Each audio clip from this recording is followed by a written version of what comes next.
जिजाबाई बदल्या राजगडात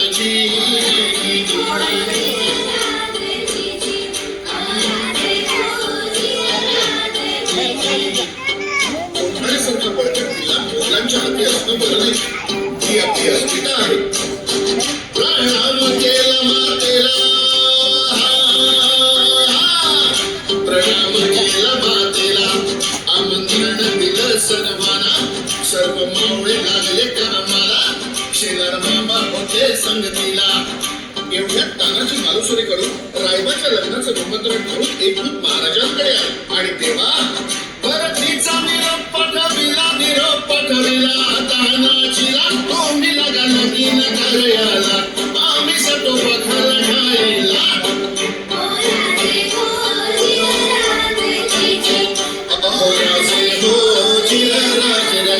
तानाजी मालुसरेला हे कळतात ते काय म्हणतात, आम्ही लग्नात बसवा म्हणून मिरवायचं आणि आमच्या राजाला लढायला जायचं, हे कदापि शक्य नाही. तानाजीने मनी केला पण आणि दिले बघा वचन, आधी करू लग्न कोंढाण्याचे, नंतरच लग्न रायबाचे, घ्यावे ऐकून एवढे आमचे.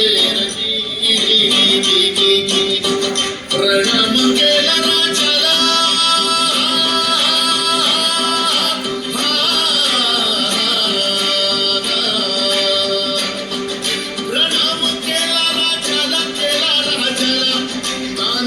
वीर चालला, कमरेला बांधला शेला, काच मारली बघा घोड्याला, मारली घोड्याला गिरगाजी, मारली घोड्याला गिरगाजी.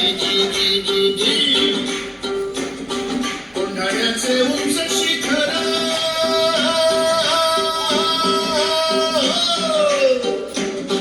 कोंढाण्याचे उंच शिखर, रात किरकिर मोठी अवघड, गडावर जावे तरी कसे, टाकावे तुडीकडून फासे.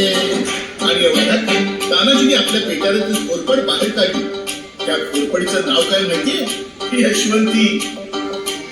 यशवंती चाल घोरपड बांधली तोरीला, यशवंती कुंकू हातो तोला, आज यावे आमच्या मदतीला, गडे घेईल आमच्या हाताला, वचन दिले आम्ही राजाला, मावळे चढती भरतीला, जागी होतो स्वाभिमानाला, असे करून चढले कोंढाणा, चढले कोंढाणा गिरहाजी, चढले कोंढाणा गिरहाजी.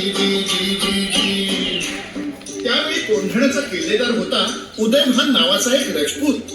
हे उदयभान्या, तानाजी? हा, तुझा बाप तानाजी. अरे तू इथे काय करतोय शिवसेनेत? दिल्लीला चल, मुजरा कर, तुला किल्लेदार करतील. अरे हाय, दिल्लीला मुजरा करणारी हलकट जात मराठ्यांची नाही. अरे मी एक वेळ मोडेन पण वाकणार नाही. आणि मग तानाजीनं वार बघा केला, कान बघा चळला, परत भारत त्याने बघा केला, तानाजीच्या कोकणात वालीला, प्रमतेचा काढून शेला, शेल्यावर खेती वाराला, उभे खानचे दिसाळला, उभे खानचे एका वाराला, तानाजीचा हात उडविला, इंच इंच जखमा अंगाला, रक्ताने घीर झालेला. रक्ताच्या करुळ्यात तानाजीला बघून 80 वर्षाच्या शेला बाबा उदयभान्यावर धावून आले.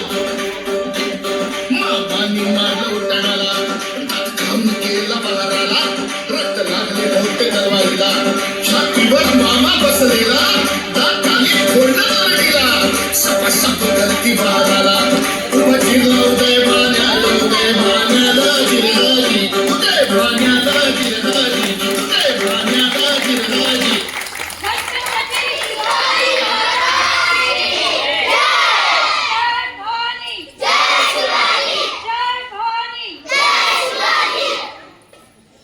छान.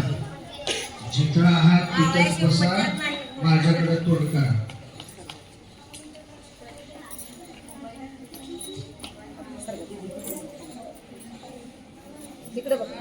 चला मुलांनो, मुलं गणवेशातली मुलं यावर इकडं एकीकरण करा.